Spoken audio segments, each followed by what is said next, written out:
Hello, Professor.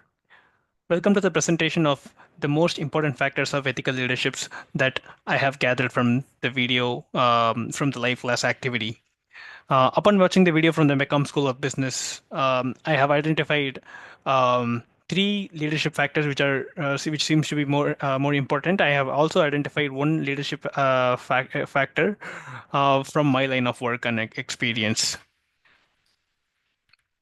So let's dig in. According to me, the important factors of ethical leadership are the leaders leading by example, by setting examples by being ethical, avoiding the entitlement bias that comes with leadership, spearheading the organization culture and be the beacon of change. And finally, from my line of work, one of the most important factor of being ethical would be for leaders would be safeguarding customer information. Let's look at these slides in more detail. Setting examples by being ethical.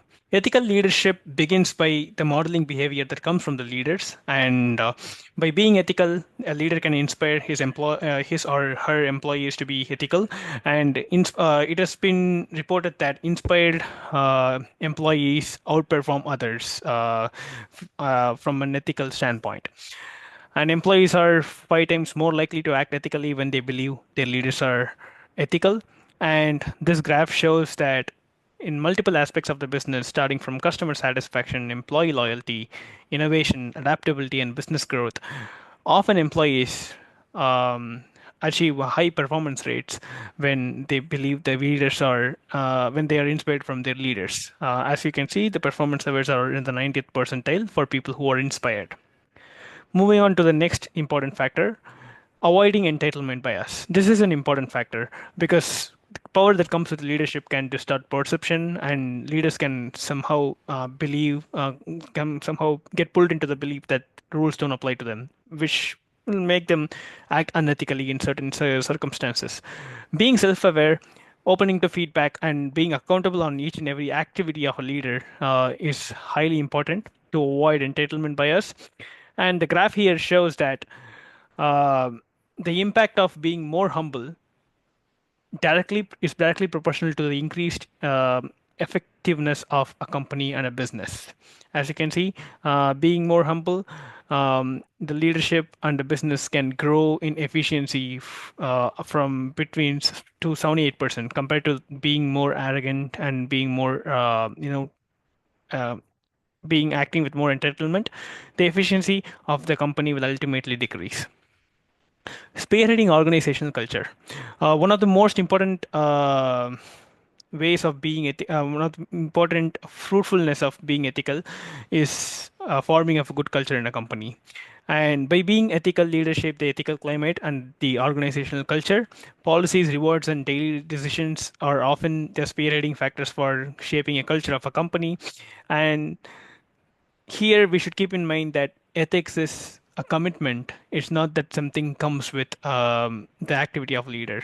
Every leader should practice ethics as a prerequisite for doing business. Um, and how can a leader do that? They modeling desired behaviors, which we talked about, leading by example, upholding core values, defining the core values, creating a sense of purpose, and tenets, encouraging innovation and promoting collaboration. This is a factor that I believe is most important for being in a leader being in ethical leadership, which is safeguarding customer information. Working for a data company like Amazon it really taught me the importance of safeguarding customer information. Protecting customer data is the ultimate core responsibility of a company being ethical. Leaders prioritize data privacy and security in any data responsibilities that they own. And results show that 81% of consumers rate trust is a deal breaker when choosing a brand. And customers often, or day by day, they are realizing more about the importance of data privacy. And there this is only because there have been a lot of reported data leaks or reported instances of data being stolen. And as you can see, customers are getting more worried and worried regarding the privacy and protection of their customer information. I would like to present a simple case study on the consequences of unethical leadership. I do biking, and it's one of my favorite sport. And in that sport, there was a big incident where Lance Armstrong, who was accused of doping to enhance performance. He is a decorated cyclist, one of my used to be one of my favorite, but he was stripped of his titles of doping after he agreed to it. And years of deceit impacted fans, teammates, and sport. It impacted me because I was a big believer of him. But it shook me when I got to know the allegations were true. And it is a cautionary tale for all the leaders all over the world. He was the leader for his cycling group, but he ultimately chose down this path, and it has impacted the sport in such a way that people stopped caring for it. People were always skeptical of the sport instead of enjoying it. And right now, it's slowly coming back, but this example clearly shows that it can have a larger impact from one single person. In conclusion, ethical leadership is absolutely essential. Leaders should be the beacon for bringing forth the ethical leadership, and every ethical decision builds a stronger future. Thank you for listening. These are the references.